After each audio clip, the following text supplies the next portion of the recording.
दोस्तों, कैसे हैं आप लोग? एक बार वापस से आपका स्वागत है मेरे चैनल में। और आज हम बात करेंगे इंडियन पॉलिटी के एक टॉपिक, राजनीति की मूल अवधारणा, जो अर्थात जो बेसिक कॉन्सेप्ट होता है पॉलिटी का, उसके बारे में छोटी छोटी बातें जानेंगे। अब राजनीति की मूल अवधारणा की बात करें तो इसमें दो शब्द आते हैं। आप बार बार सुनते होंगे, राज्य के द्वारा ऐसा किया गया या फिर राष्ट्र के द्वारा ऐसा किया गया। तो इसमें राज्य और राष्ट्र होता क्या है, इन दोनों के मतलब क्या होते हैं, अब बात करते हैं। सबसे पहले राज्य की बात करते हैं तो राज्य को अंग्रेजी में स्टेट कहते हैं। क्या कहते हैं? राज्य को स्टेट कहते हैं। मतलब राज्य वो इकाई होती है जिसमें लोगों का समुदाय, पहला की पॉइंट क्या है, लोगों का समुदाय होना चाहिए। ठीक है, पहला की पॉइंट क्या है, लोगों का समुदाय एक निश्चित भूभाग पर निवास करता है। दूसरी चीज की पॉइंट क्या है, एक निश्चित भूभाग होना चाहिए। तीसरे की पॉइंट आता है और एक व्यवस्थित सरकार। ठीक है, तो तीसरा की पॉइंट है इसके अंदर, व्यवस्थित सरकार। ठीक है, व्यवस्थित सरकार बाहरी दबाव से मुक्त संप्रभु रूप से कार्य करती है। तो चौथा की पॉइंट है मुक्त संप्रभु रूप से। अब आप समझे होंगे कि मैं क्या समझाना चाहता हूँ, तो एक बार वापस बता देता हूँ कि राज्य किसे कहते हैं। राज्य वो इकाई होती है जिसमें लोगों का समुदाय क्या है, एक निश्चित भूभाग में निवास करता है। लोगों का समुदाय क्या करता है, एक निश्चित भूभाग में निवास करता है और एक व्यवस्थित सरकार बाहरी दबाव से मुक्त संपूर्ण संप्रभु रूप से कार्य करती है। अर्थात एक लोगों का समुदाय होना चाहिए जो एक निश्चित भूभाग में निवास करे। तो लोगों का समुदाय पहला की पॉइंट। दूसरा, निश्चित भूभाग में निवास करे, दूसरा की पॉइंट। जैसे कि हमारे भारत के ले ले, भारत में 140 करोड़ लोग रहते हैं, तो लोगों का समुदाय हो गया। निश्चित भूभाग मतलब 32 लाख से ज़्यादा हमारा वर्ग किलोमीटर का क्षेत्रफल है। तीसरी बात, एक व्यवस्थित सरकार, अर्थात हमारे पास एक सुदृढ़ केंद्र सरकार है और 28 राज्य सरकार है और दो हमारे केंद्र शासित और 8 केंद्र शासित प्रदेशों की सरकारें हैं, तो व्यवस्थित सरकार है। चौथी चीज, हमारी संप्रभु रूप से कार्य करती है सारी सरकार, अर्थात केंद्र सरकार के अलग विषय हैं, राज्य सरकार के अलग विषय, और समवर्ती सूची के रूप में क्या है, दोनों के मिक्स में भी कई विषय दिए गए। अर्थात संप्रभु रूप से राज्य सरकार भी कार्य करती है, केंद्र सरकार भी करती है, और भारत की जो सरकार है वह संविधान के अनुसार कार्य करती है, अर्थात किसी दूसरे देश के दबाव में काम नहीं करती। अब बात करें राज्य की, तो राज्य के 4 आधारभूत तत्व होते हैं। राज्य के क्या होते हैं, 4 आधारभूत तत्व होते हैं। और 4 तत्व कौन कौन से होते हैं? सबसे पहले टेरिटरी होनी चाहिए, अर्थात उसका एक निश्चित भूभाग होना चाहिए। दूसरी चीज होनी चाहिए जनसंख्या, अर्थात उसकी एक निश्चित जनसंख्या होनी चाहिए। तीसरी बात होती है सरकार, अर्थात उस भूभाग पे क्या, एक सरकार होनी चाहिए। चौथी बात सॉवरेनिटी, अर्थात संप्रभुता होनी चाहिए। तो इस तरह हम देख सकते हैं राज्य के 4 आधारभूत तत्व होते हैं। पहला भूभाग या टेरिटरी, दूसरी जनसंख्या या पॉपुलेशन, तीसरी सरकार या गवर्नमेंट, चौथी संप्रभुता या सॉवरेनिटी। अब आगे बात करें हम चाणक्य की। क्यों?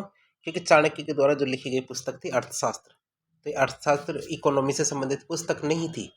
अर्थशास्त्र क्या थी, इकोनॉमी से संबंधित पुस्तक नहीं थी, ये राजनीति विज्ञान से संबंधित पुस्तक थी। और हमारे इतिहास की बात करें तो इतिहास के अंदर सबसे पुरानी यदि कोई राजनीति विज्ञान की पुस्तक है तो वह हमारी चाणक्य कौटिल्य की अर्थशास्त्र। इसीलिए इसका पॉलिटी के अंदर या राजनीति विज्ञान के अंदर संदर्भ लिया जाता है। तो चाणक्य कौटिल्य की बात करें तो कौटिल्य को चाणक्य विष्णुगुप्त के नाम से भी जाना जाता है। आपको ये तो याद है, इनके द्वारा चंद्रगुप्त द्वितीय या चंद्रगुप्त मौर्य को राजा बनाया गया था। अब कौटिल्य की जो अर्थशास्त्र है, जो कि एक राजनीति विज्ञान की पुस्तक है, इसमें यह बताया गया राज्य के 7 अंग होते हैं। राज्य होता है तो राज्य के अंदर कितने अंग होते हैं, 7 अंग होते हैं। इसलिए कौटिल्य के अनुसार राज्य के 7 अंगों को क्या बोलते हैं, सप्तांग सिद्धांत। अर्थात राज्य में 7 अंग होते हैं या 7 मेन चीजें होती है, इसी वजह से इस सिद्धांत को क्या बोलते हैं, सप्तांग सिद्धांत कहते हैं। कौटिल्य के अर्थशास्त्र के अनुसार राज्य के 7 अंग कौन कौन से, अर्थात राज्य के पास क्या होना चाहिए, दुर्ग मतलब अपना किला होना चाहिए, जहाँ पे राजा राज करता है और अपनी जितनी भी महत्वपूर्ण चीजें होती है, चाहे वो महत्वपूर्ण भवन हो, महत्वपूर्ण चीजें हो, कलाकृतियां, उनको सुरक्षित रखने के लिए एक निश्चित भूभाग होना चाहिए। दूसरा, राजा, अर्थात एक संप्रभु राजा होना चाहिए। क्या होना चाहिए, राजा होना चाहिए, ताकि उस पर कंट्रोल किया जा सके उस एरिया। तीसरा, राजकोष, अर्थात एक निश्चित धन होना चाहिए। राजा के पास क्या है, एक निश्चित धन होना चाहिए जिससे राजकार्य चलाया जा सके। तो 3 हो गए हमारे, दुर्ग, राजा और राजकोष। चौथी होनी चाहिए सेना। तो अपने धन की और अपनी जो लोग होते हैं उनकी रक्षा करने के लिए सेना होनी चाहिए। तीसरा 5वां होना चाहिए अमात्य। अमात्य का अर्थ होता है प्रधानमंत्री या महत्वपूर्ण नेता या मंत्री। तो जो राजा के पास क्या होने चाहिए, महत्वपूर्ण मंत्री होने चाहिए, जैसे प्रधानमंत्री होता है, रक्षा मंत्री होते हैं। तो इस तरह के जो प्रभावपूर्ण मंत्री, वर्तमान में भी यही चलता है कि राजा का मतलब एक राष्ट्रपति या प्रधानमंत्री ले लीजिए, और उनके अमात्य अर्थात जो मंत्री होते हैं, जैसे कैबिनेट मंत्री, किचन कैबिनेट, तो ये क्या होते हैं, अमात्य। फिर होता है मित्र राज्य, अर्थात कोई भी राजा क्या करना चाहिए, जितने भी देश है, ये जितने भी राज्य है पास के, उनमें से कुछ के साथ तो मित्रता रखनी ही चाहिए। फिर होना चाहिए 7वां निश्चित या भूभाग। तो राजा के लिए क्या होना चाहिए, एक निश्चित भूभाग होना चाहिए जिसपे वह राज करता है। तो जो सप्तांग सिद्धांत था चाणक्य का, तो उसके अनुसार 7 अंक कौन कौन से होते राज्य के, पहला तुम्हारा दुर्ग, फिर राजा, राजकोष, फिर सेना, फिर अमात्य, कौन सा अमात्य, मित्र, निश्चित क्षेत्रीय भूभाग। तो इस तरह हमने चाणक्य के भू सिद्धांत देखे। अब बात करते राज्य। तो राज्य उत्पन्न कैसे हुआ, अर्थात इतना राज्य तो हो गया, लेकिन ये कहीं से तो शुरुआत मानी जा सकती है कि ऐसा क्या हुआ होगा जिससे इसे शुरुआत हो। तो इसकी शुरुआत की बात करें तो इसके 2 सिद्धांत माने गए। राज्य की उत्पत्ति के 2 सिद्धांत माने गए, एक तो राजत्व का देवी सिद्धांत और एक सामाजिक समझौता सिद्धांत। आप इसे समझ जाएंगे, हमारे साथ बने रहिए। सबसे पहला आता राजत्व का देवी सिद्धांत। राजत्व का देवी सिद्धांत अर्थात डिवाइन ओरिजिन थ्योरी। ये क्या कहता है कि राजत्व का जो देवी सिद्धांत है, इसके अनुसार राजा क्या पृथ्वी पर ईश्वर का प्रतिनिधि है। ये ऐसा माना जाता है कि ईश्वर जमीन पर आए थे और उन्होंने राजा के रूप में अपना प्रतिनिधि चुनकर भेजा है, और राजा अपने राज्य में क्या ईश्वर के आदेशों को लागू करता है। क्या राजा क्या करता है, ईश्वर के आदेशों को अपने राज्य में लागू करता है। अतः राजत्व के देवी सिद्धांत के आधार पर क्या राज्य अस्तित्व में आए थे। अर्थात राजा क्या है, ईश्वर का प्रतिनिधि, और राजा क्या करता है, अपने राज्य में ईश्वर के जो आदेश होते हैं उनको लागू करता है। और राजत्व के जो देवी सिद्धांत है, इसी के आधार पर राज्य क्या अस्तित्व में आए थे। अब बात करें हम सामाजिक समझौता सिद्धांत। कौन सा, सामाजिक समझौते सिद्धांत की बात करें तो सामाजिक समझौता सिद्धांत किसके द्वारा दिया गया था, ये आपको पता होना चाहिए किसके द्वारा। ये हमारे हॉब्स, लॉक और रूसो, 3 लोग थे। कौन कौन, हॉब्स, लॉक और रूसो, ये 3 लोग थे। इनके द्वारा क्या दिया गया था, सामाजिक समझौता सिद्धांत। अब ये सिद्धांत क्या कहता है, ये कहता है राज्य की अवधारणा के पूर्व क्या था, मत्स्य न्याय। जब राज्य नहीं हुआ था तो उससे पहले क्या होता था, मत्स्य न्याय। और मत्स्य न्याय में क्या होता था, केवल अनिश्चितता होती थी। वो कहते हैं ना, जिसकी लाठी उसकी भैंस, अर्थात जो शारीरिक रूप से ताकतवर होता था, चीजें उसी के पास होती थी। अर्थात जो दिमाग में कितना ही तेज हो लेकिन शारीरिक रूप से कमजोर है, ठीक है, तो वो पीछे रह जाता था। तो इसे कहते थे मत्स्य सिद्धांत, कि जिसने मछली पकड़ ली, मछली उसी की, तो जिसका दाव लगा, चीजें उसी की। तो इस प्रकार जो मत्स्य न्याय होता था, तो उसमें क्या होती है, अनिश्चितता बनी रहती थी। क्यों, क्योंकि कुछ समय बाद हो सकता है उससे भी शक्तिशाली व्यक्ति उसके सामने आ जाए, तो वो उससे भी छीन लेता था। तो इस तरह लोगों ने क्या किया, फिर लोगों ने किया सामाजिक समझौता सिद्धांत के आधार पर राज्य की अवधारणा की स्थापना की। फिर इसमें क्या, कमजोर लोगों ने और जो शक्तिशाली लोग थे उन्होंने मिलकर सोचा कि हमें एक राज्य की स्थापना करते हैं। और राज्य की स्थापना करने के साथ ही उन्होंने क्या किया कि हम एक समझौता कर लेते हैं।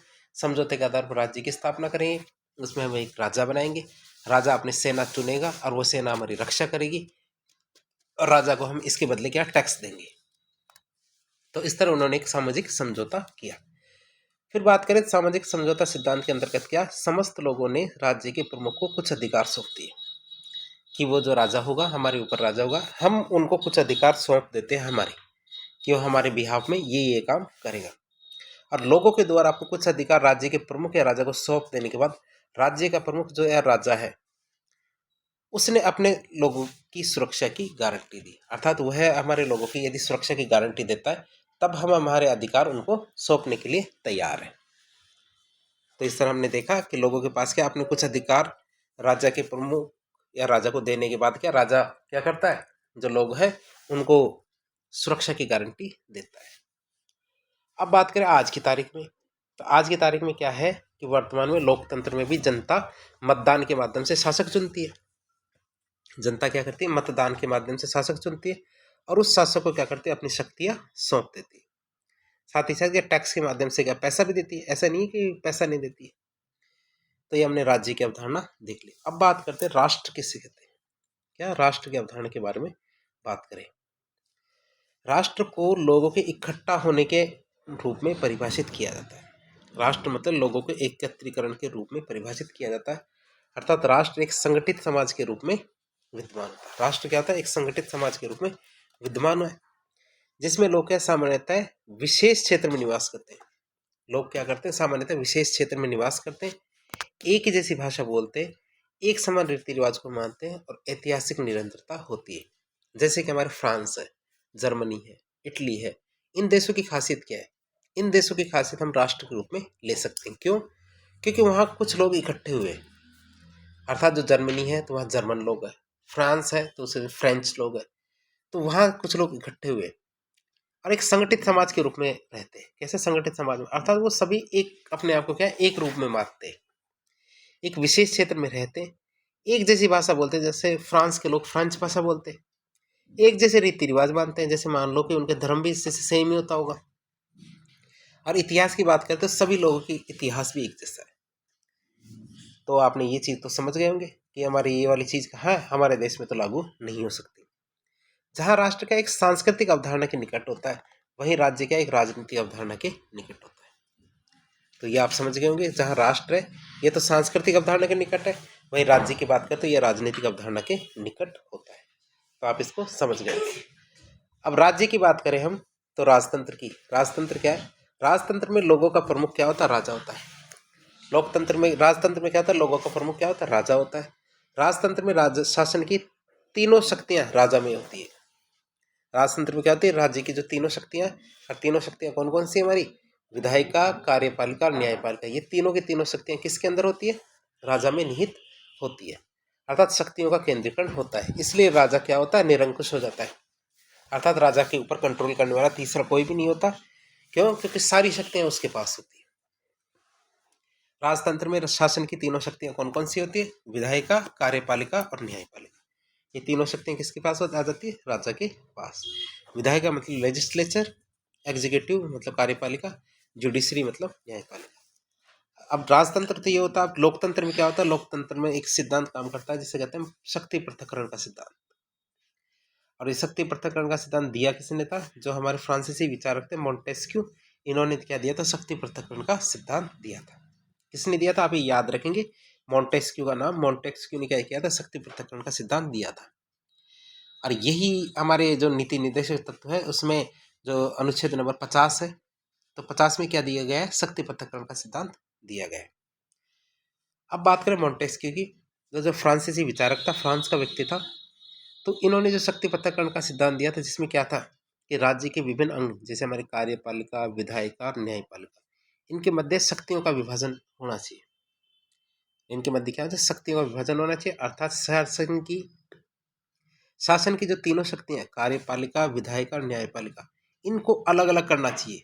और लोकतंत्र में क्या, शक्ति पृथक्करण ही काम करता है। अर्थात इनसे संबंधित शक्तियां क्या, इनको ही दी जानी चाहिए। अब बात करते हैं लोकतंत्र की, तो लोकतंत्र में शासन की तीनों शक्तियां कौन कौन सी होती है, तो वो है हमारी विधायिका, कार्यपालिका और न्यायपालिका। विधायिका मतलब लेजिस्लेचर, कार्यपालिका मतलब एग्जीक्यूटिव और न्यायपालिका मतलब जुडिशरी। ये तो हमने बात कर ली। अब बात करते हैं भारत के अंदर क्या चलता है। ये तो शासन की बात कर ली, भारत के अंदर क्या चलता है। भारत में संसदीय शासन व्यवस्था है। कैसी, संसदीय शासन व्यवस्था है। और भारत में इस शक्तियों का स्पष्ट रूप से पृथक्करण नहीं किया गया, स्पष्ट रूप से पृथक्करण नहीं किया गया। क्यों? क्योंकि जो हमारी कार्यपालिका है ये ही विधायिका है, ठीक है, जो हमारी कार्यपालिका है वही विधायिका का एक अंग है। इसलिए भारत में क्या है, संविधान सर्वोच्च है। आगे जैसे जैसे लेसन आगे बढ़ते जाएंगे आप इन चीज़ों को समझते जाएंगे, कार्यपालिका विधायिका का अंग कैसे। मैं आपको छोटा सा ब्रीफ दे देता हूँ। ये हमारा राष्ट्रपति, ये हमारी लोकसभा, ये हमारी राज्यसभा, ये संसद होते हैं। जब लोकसभा जीतती है तो लोकसभा से क्या है, सरकार बनती है। क्या बनती है, सरकार बनती है। सरकार में क्या होते हैं कि मंत्रियों का चयन होता है, ये हमारे मंत्री बन जाते हैं। हर विभाग के एक एक मंत्री बन जाएंगे। जैसे कोई रक्षा विभाग है तो रक्षा मंत्री है, स्वास्थ्य विभाग स्वास्थ्य मंत्री, जो हमारे जैसे विद्युत विभाग विद्युत मंत्री, और भी जैसे बहुत सारे मंत्री होते हैं। तो उनसे संबंधित विभागों के मंत्री हो गए। अब उनके अंदर क्या आते हैं, वो सारे विभाग आते हैं जिनसे, जैसे शिक्षा मंत्री है तो स्वास्थ्य शिक्षा विभाग आएगा। अब विभाग का मतलब शिक्षा विभाग क्या होता है, कार्यपालिका होता है। जितने विभाग क्या होते हैं, कार्यपालिका। और जो हमारे विधायिका के अंदर जो मंत्री है वह कार्यपालिका का हेड बन जाता है। जो मंत्री वो क्या बन जाते हैं, कार्यपालिका का हेड। अर्थात विभागों को हम कार्यपालिका कहते हैं और कार्यपालिका का हेड कौन होगा, विधायिका का वो मंत्री। तो इस तरह हम कह सकते हैं साफ साफ कि जो हमारी शासन व्यवस्था में क्या है कि शक्तियों का स्पष्ट रूप से विभाजन नहीं है। क्यों? क्योंकि कार्यपालिका विधायिका का ही एक अंग है। इसीलिए भारत में क्या होता है, संविधान की सर्वोच्चता होती है। और तीनों भाग तो होते हैं, जैसे विधायिका, कार्यपालिका, न्यायपालिका, 3 अंग तो होते ही हैं। लेकिन हमारे क्या है, विधायिका कार्यपालिका जुड़ी हुई है। विधायिका की बात करें तो भारत में दोहरी विधायिका है। विधायिका कैसी, दोहरी विधायिका, अर्थात केंद्र सरकार और राज्य सरकार दोनों अलग अलग विधायिका है। अर्थात केंद्र स्तर पर केंद्र सरकार और राज्यों के स्तर पर राज्य सरकारें। फिर बात करें कार्यपालिका की, तो भारत में कार्यपालिका के भी 2 अंग है। भारत में क्या है, कार्यपालिका के भी 2 अंग है। एक तो हमारी परमानेंट ब्यूरोक्रेसी होती है, एक टेम्परेरी मिनिस्ट्री होती है। स्थायी नौकरशाही तो आप समझते हैं, जितनी भी नौकरियां करते हैं लोग, जितने भी, चाहे केंद्र सरकार की नौकरी करो चाहे राज्य सरकार की नौकरी करो, इनकी नौकरी हमेशा परमानेंट होती है। अर्थात जब तक ये कोई गलती नहीं करेंगे तब तक इनको नौकरी से कभी भी नहीं हटाया जाएगा। अर्थात जैसे 60 साल की उम्र तक रिटायरमेंट होता है, तो परमानेंट नौकरशाही में क्या होता है कि पूरी परमानेंट नौकरी होती है। दूसरी ओर टेम्परेरी मिनिस्ट्री, अर्थात जो इन प्रत्येक विभाग का अध्यक्ष कौन होता है, एक मंत्री। तो मंत्री तब तक ही मंत्री बना रहेगा जब तक राष्ट्रपति की इच्छा होगी। तो राष्ट्रपति के प्रसाद पर्यंत ही मंत्री पद बना के रखते हैं, इसलिए उसे अस्थायी मंत्रिपरिषद कहते हैं। ये तो आपको पता ही होगा, और थोड़ा आप जैसे जैसे आगे पढ़ते जाएंगे इस चीज़ को आप समझना शुरू कर देंगे। फिर आती है हमारे भारत में क्या, दोहरी कार्यपालिका, अर्थात केंद्र राज्यों में अलग अलग मंत्रिपरिषद है। केंद्र राज्यों में क्या है, अलग अलग मंत्री परिषद है। फिर आता है हमारे न्यायपालिका। क्या आती है हमारे, न्यायपालिका। न्यायपालिका की बात करें तो भारत में क्या, एकल न्यायपालिका, अर्थात उच्च न्यायालय, उच्चतम न्यायालय के अधीन ही काम करता है। अर्थात लगभग सभी राज्यों में एक एक हाई कोर्ट है, लेकिन राज्यों के हाई कोर्ट राज्य सरकार के अंडर काम नहीं करते।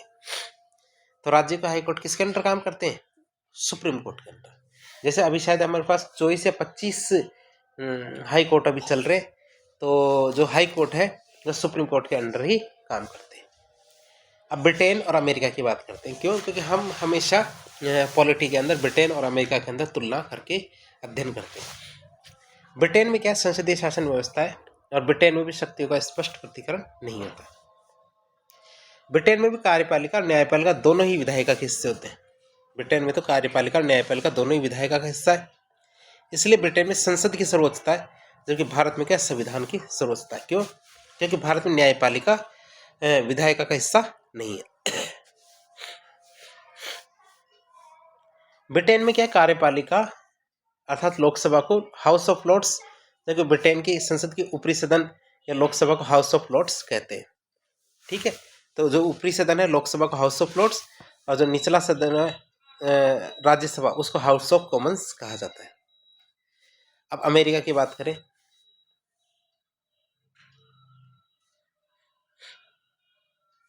अमेरिका में क्या, अध्यक्षात्मक शासन व्यवस्था। अमेरिका में क्या है, अध्यक्षात्मक शासन व्यवस्था है, इसलिए अमेरिका में शक्तियों का स्पष्ट रूप से विभाजन होता है। स्पष्ट रूप से शक्तियों का विभाजन होता है। अमेरिका में शासन की शक्तियां जैसे विधायिका, कार्यपालिका और न्यायपालिका, ये तीनों अलग अलग, अर्थात ये तीनों स्वतंत्र रूप से कार्य करती है। तो ब्रिटेन और अमेरिका में दोनों में अंतर देख चुके हैं। ब्रिटेन में जो कार्यपालिका होती है अर्थात लोकसभा या हाउस ऑफ लॉर्ड्स कहलाती है, जबकि ब्रिटेन में जो न्यायपालिका होती है अर्थात जो राज्यसभा है, इसको हाउस ऑफ कॉमन्स कहते हैं।